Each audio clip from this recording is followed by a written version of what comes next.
Update lang po tayo tungkol sa bagyo ngayong araw na ito.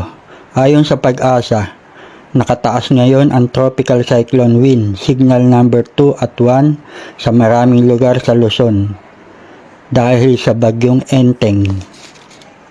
Andito po tayo ngayon sa pagitan ng San Juan at Poblacion Bridge. Ito po ang sitwasyon ngayon.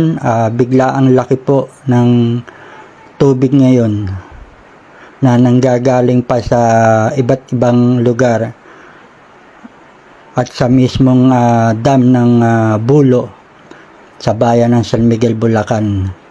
Pinag-iingat po ang lahat at mabilis po ang paglaki ng tubig. Gaya po ngayon dito sa Barangay Santa Rita Bata.